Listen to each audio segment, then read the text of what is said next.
বোতলের ভিতরে এটা কি? কিন্তু আমি বলছি শরবত। যদি শরবত হয় এর সঙ্গে কি থাকতে হবে? চিনি যদি না থাকে, লেবু যদি না থাকে, তো ওটাকে কেউ শরবত বলবে? বলবে না।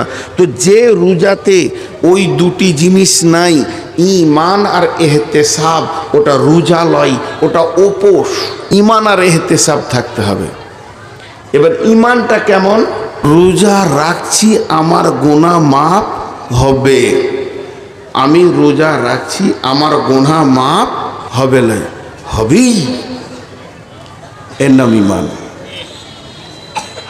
হাদিসের মধ্যে আছে, বান্দা যেমন আল্লাহর প্রতি ধারণা রাখবে, বান্দা যেমন আল্লাহর প্রতি ধারণা রাখবে, আল্লাহ বান্দার সঙ্গে ওই রকম ব্যবহার করবেন।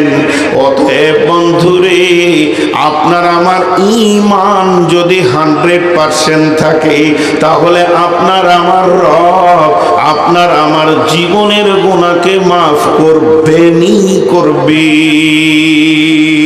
রোজা রাখছে তো মনে মনে ভাবছে মাফ হতেও পারে, না হবে, এরকম মনে মনে চলবে।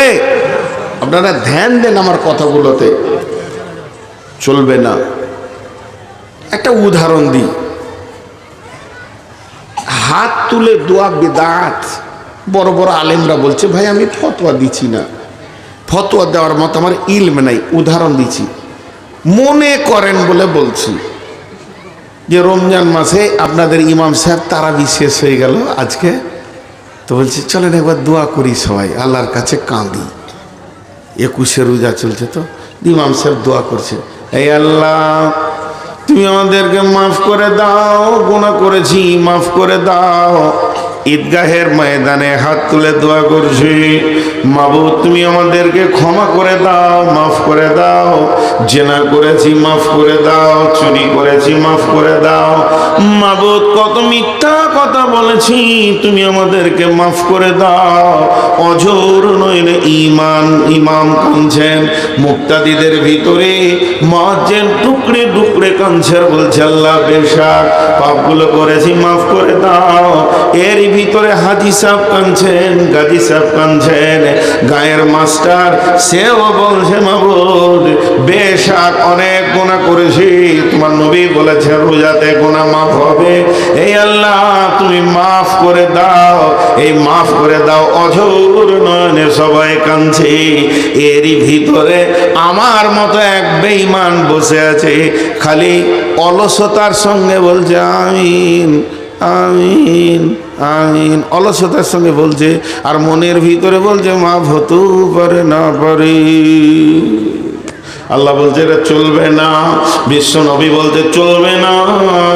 তুমি যেদিন রোজা রাখতে শুরু করবে, তুমি নিয়ত করে নাও আমার রব আমাকে মাফ করবেই করবে।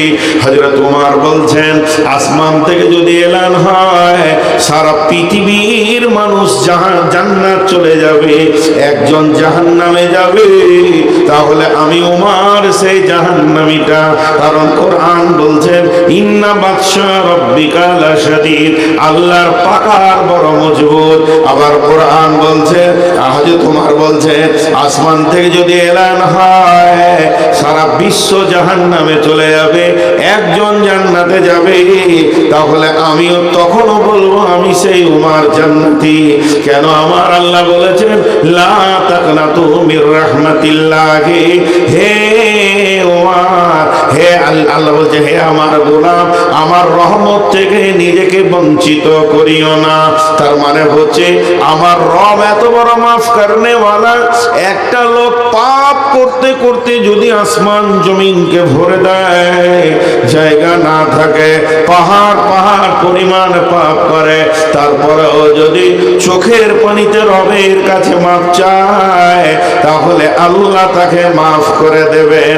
অতএব বন্ধু, এর একটা খেয়াল করতে হবে যে যেদিন আমি রোজা রাখছি ওই দিনে আমার দিল মন আল্লাহর প্রতি এতটাই বিশ্বাস থাকবে, আমার গুনাহ মাফ হবে।